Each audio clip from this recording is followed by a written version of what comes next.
Hi, everyone. This is Jessica Pettitt, and who do I have the privilege of interviewing today? Hi, I'm Ric Lipman. My company is Pro Social Global. Excellent. Thank you Pleasure to so be much. here. Yeah, absolutely. It's fun when I've gotten to interview a lot of very close friends, and then those friends have talked to friends, and those friends have talked to friends. So it's nice to make a new friend. So welcome. Pleasure. So I have been starting off these interviews with two kind of big concept questions that are rattling around my brain. So there's no wrong answer, but I'm just curious on what your take is first on the concept of diversity dividend. Thinking about invest, action, and return. In the context of diversity, equity, and inclusion, what does diversity dividend mean to you? Well, diversity dividend to me is a function of what a large part of it is a function of what the culture is of the organization in which that's an issue. Companies look for a dividend in terms of their bottom line, which is a problem because when conducting a diversity and inclusion program, the employees sort of know that they're second or subservient, if you will, to the real purpose of the program, which is to include or to increase the bottom line. Mm-hmm. So from the organization standpoint, it's really not about the workers so much as their bottom line. Mm-hmm. Worker knows that. Mm-hmm. That's why oftentimes when companies have diversity and inclusion training programs, everybody goes up on the roof to have a smoke. There's no buy-in beforehand. And that also mm-hmm. impacts the authority of the speaker. The speaker is the company. Mm-hmm. And often a speaker, if that speaker has authority, can color how people think about it. It can turn a skeptic into a believer. It can change people's minds. It can reinforce what people already think. Mm-hmm. But if that speaker, the organization, is not an authority, then there's no buy-in, no matter how good the diversity and inclusion program is. Mm-hmm. If you don't have that initial buy-in going in other words, to put it as a behaviorist would, there's a negative confirmation bias. Everything is filtered negatively. Mm-hmm. And so you start off on the wrong foot, you will never get back on the right foot. So to come back to your question, the dividend is dependent upon the context in which you're looking. What is the deliverable to who's asking the question? Right. Great. Another big concept, kind of related, sometimes not, is asterisk other duties assigned. How does that come up for you or land on you? Not sure I understand your question.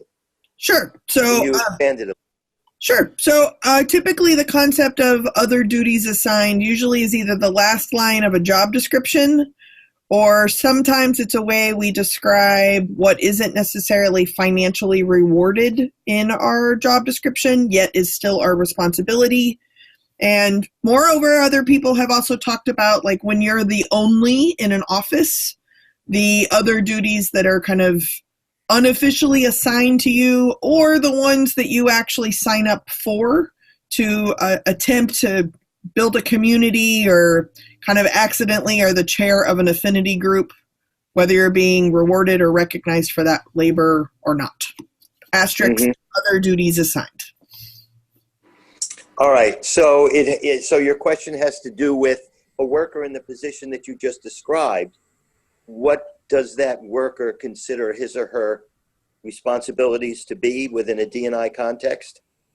Sure, it's more about you. When you think of it across all your work, how has asterisk other duties assigned showed up in your life or in the people you've worked with life? Either way. Well,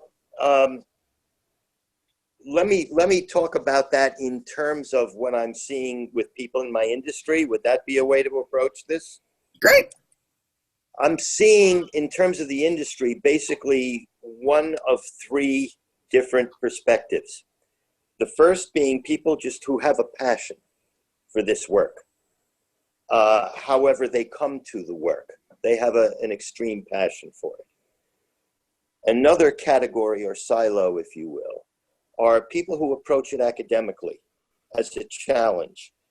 I would fall into that second category as well as the third, which is a combination of both. Mm-hmm. But what I mean by the second is the challenge is how to persuade people when you're doing a program, whether it's a cultural reconnection program, a cultural connection program, a leadership program, a D&I program / sexual harassment program. They usually come together where you find one, you find the other. It's the challenge of not so much checking off the box in terms of what you teach, but whether you can actually persuade. It's the psychology of persuasion. And I find that there are people, not enough, I don't think, in the industry as far as I've seen it, of people who approach it from that point of view. How do I use, let's call it, a weapon of mass persuasion? Because I'm talking to a large group of people, whether it's the general public or a large corporation with a lot of population segments, different. How do I get these people who think about the culture of the company differently, who have their own self-narratives, who have their own aspirational images of what they want out of the company? How do you persuade them in terms of the particular message that you're actually hired to persuade them? And of course, the third box is the people who share the passion and the academic challenge. Mm-hmm. So I hope that's a way of approaching the question that you asked. Yeah, there's no wrong answers. I am so glad to hear that. But it's also a really good transition to there's no wrong answers. One of the things that I think is interesting about having done these interviews is that whether it's passionate or academic interest or a combination, to use your language, is how we are all seeing these concepts are directly related to where or what angle we are taking from the work. So part of the idea of these interviews is to really highlight how different we all are from each other, even though to some people we are the same Jeopardy column. But how we do this and how we came about it and what methods we use and what we steer clear from are all very different. And you are a great example of that. So in a previous conversation, you talked a little bit about your work around conscious and subliminal motivation and how that links to behavior change, triggers, and techniques. Can you talk a little bit about your work in that area? Yeah. Maybe a good way to start off is there are three areas that one deals with when trying to persuade other people to do something. Starts out with awareness. People have to become aware of the issue. And then that has to move, and it doesn't always. But a good program, people who do what we do, have to move somebody from awareness to motivation, which is a positive attitude toward it.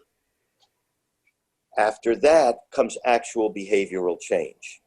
There is a wide chasm between awareness and actual behavioral change.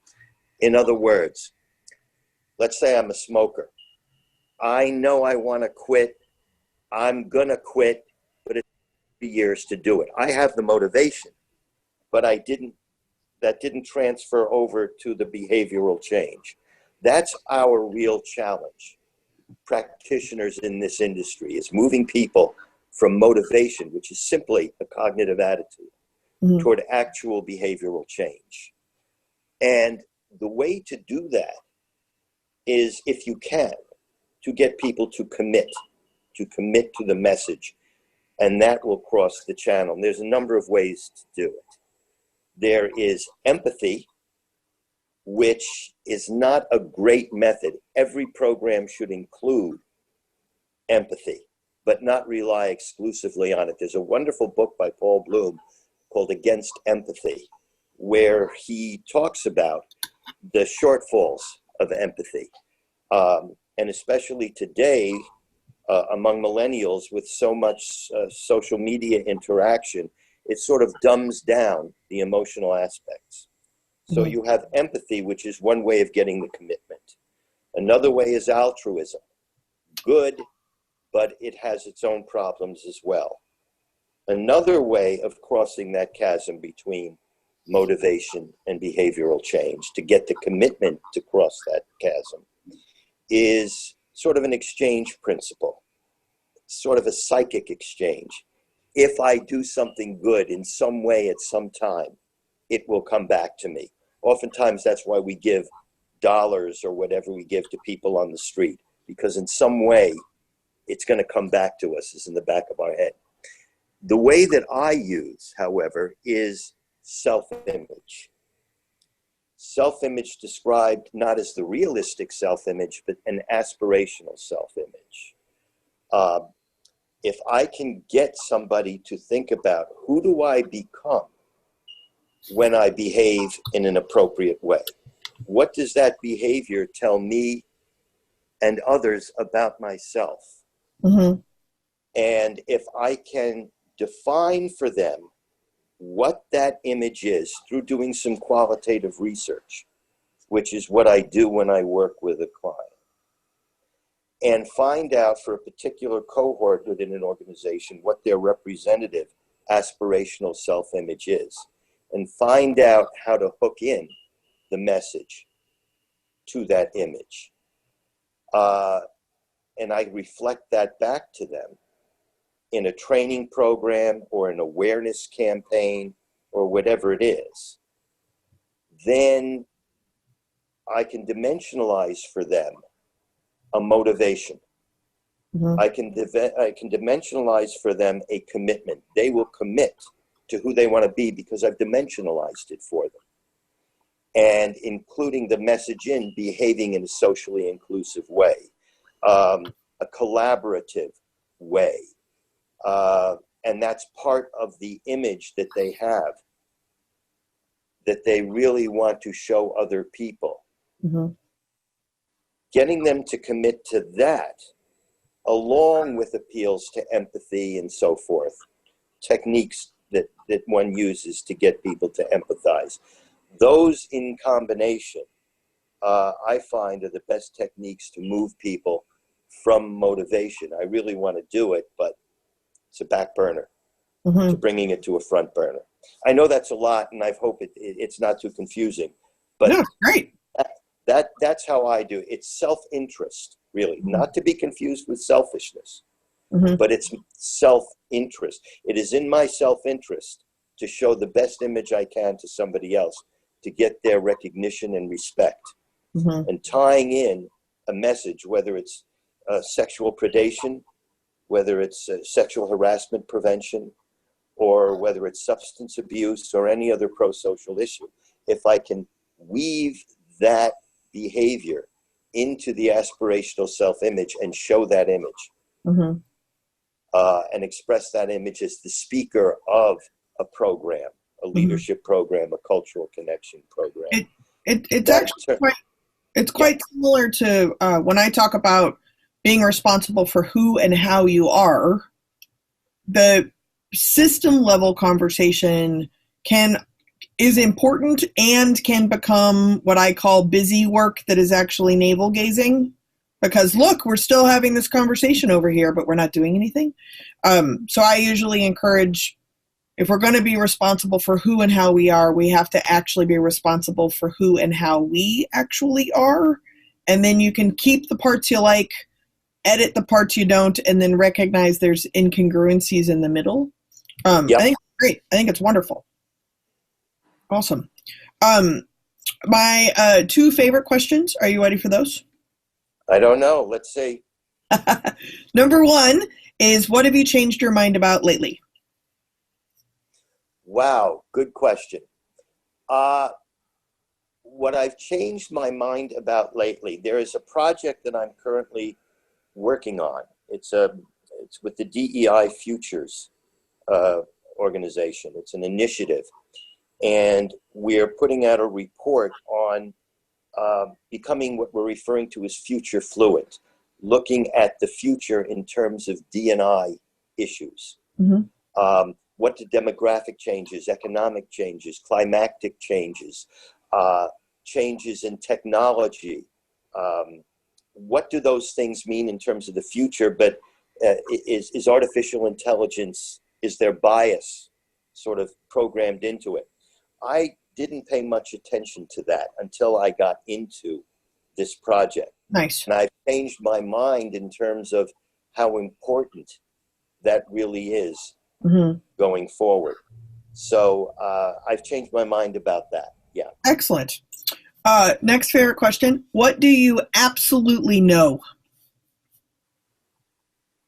I absolutely know that there are no certainties, meaning that I'm a behavioral researcher. I'm a behavioral researcher who develops pro-social programs, specifically D&I and sexual predation.